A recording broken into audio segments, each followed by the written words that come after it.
Hi, this is Bob Skolnick again for Beer and Food, and today we're going to do something sort of a fun dish, and we're going to try not corn and beer, but instead beer and corn. And what we're going to make today are good old American corn dogs. And we have our, beginning with our dry ingredients, we have a cup of all-purpose flour.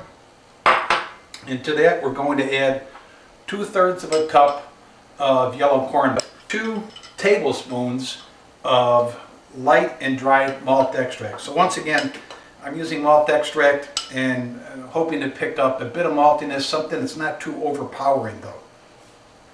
We'll add that in. And also, I meant to say, I also have a little baking powder in here, 1.5 teaspoons, because the baking powder, when it reacts to it's an alkaline, and when it reacts to an acidic, for instance, a little bit of beer, or actually I have some buttermilk that goes in here too, it adds a little bit of a leavening process to it. So you won't just have a real thick dough, you're going to have a dough with a little bit of texture.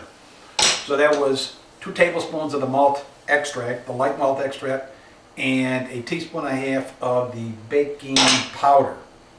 Okay. We're going to have to put together our wet ingredients. And for the wet ingredients, the buttermilk that I talked about, and that is 1/2 cup of buttermilk. I also have 1 egg.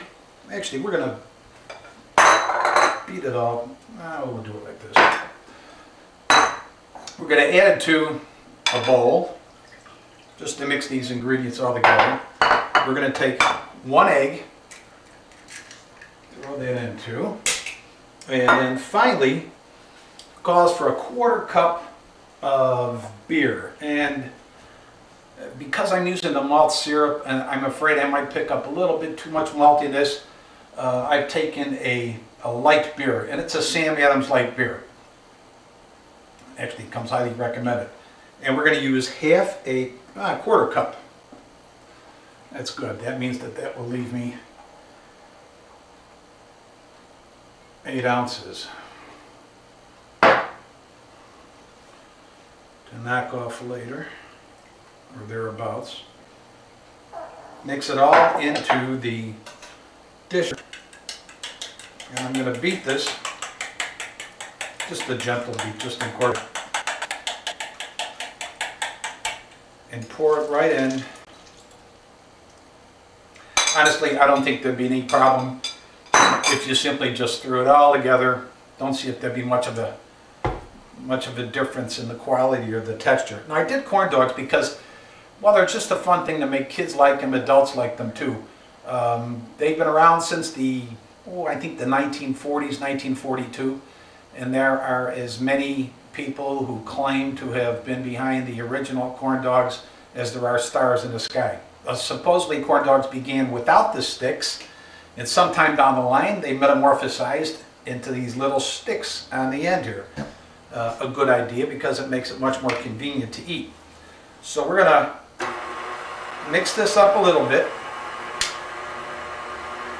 and once it starts to turn it into a thick batter, I think it might be a good idea to let it set up for about 5 minutes after you've finished mixing it. And that's what we're going to do. Okay, I'm just going to stop for a moment and beat some of the ingredients back down here. And now if you find for some reason that perhaps it's a little bit too thin, I said wait about 5 minutes and see if it sets up. If it still is thin, you can always come back, add a little bit more flour to the mix. But I think this is going to work out just fine.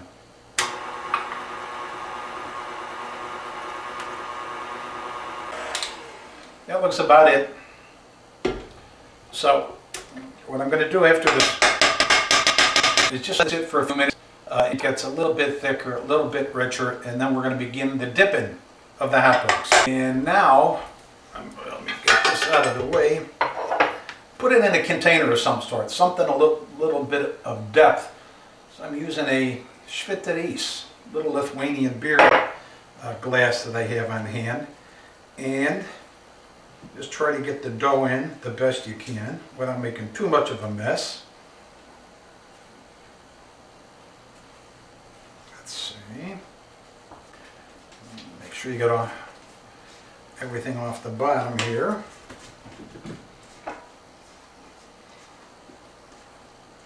You know, hopefully, I imagine if I tried real hard, I could probably get this to fill to the top.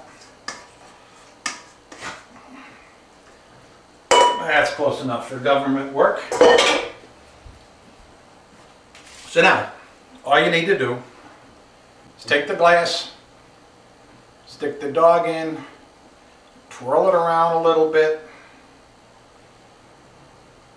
boom, voila, and right into the oil. And we're going to do that with 4 of them. So come on over to the stove.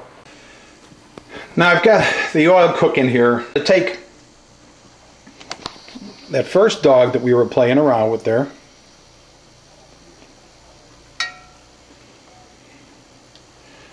and give it a little twirl. Whoops, whoops, whoops. There we go. And right in. Seems to be cooking nice. I'm going to try it again with another one. Roll it around a little bit. I'm going to try it with one more.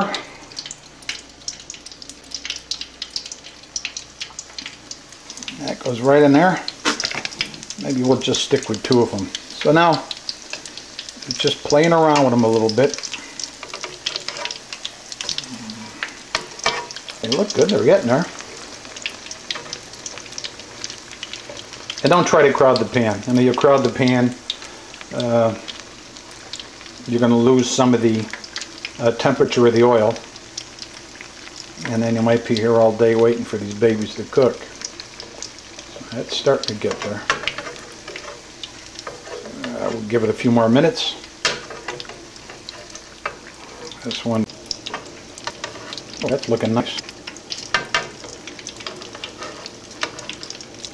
Now we'll try this one here too.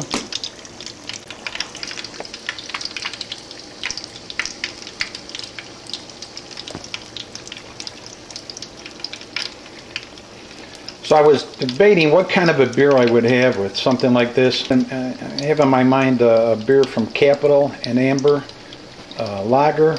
Maybe it's a Pilsner, I'll have to take a look. And I think this might go well. I don't know. Corn dogs on a Wisconsin beer sounds like the right thing for me. Probably total time cooking, maybe 4 minutes. Get this one over on a little dry absorbent towel. And another one here. And there they are. I mean, they... Okay, so here we are. I decided to try to pair this with a Wisconsin Amber from Capital Brewery. Okay, I tried a little beer and brat mustard. Some cheap little item I found just to give it a little bit more character.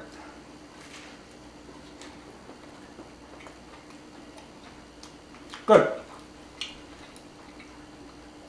The batter actually is pretty light, and the malt doesn't come through, so that wasn't a problem.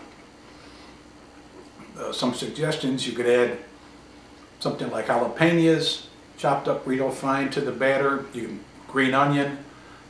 Instead of using a hot dog, you can use maybe a Polish sausage, andouille sausage, something to spice it up a little bit. But along with the beer, it's a nice match. Very good. So don't forget, you can find this recipe and a lot more in my latest book, Beer and Food in American History. And come by the website at beerandfood.com. And we'll see you next week with another recipe. Thanks for stopping by.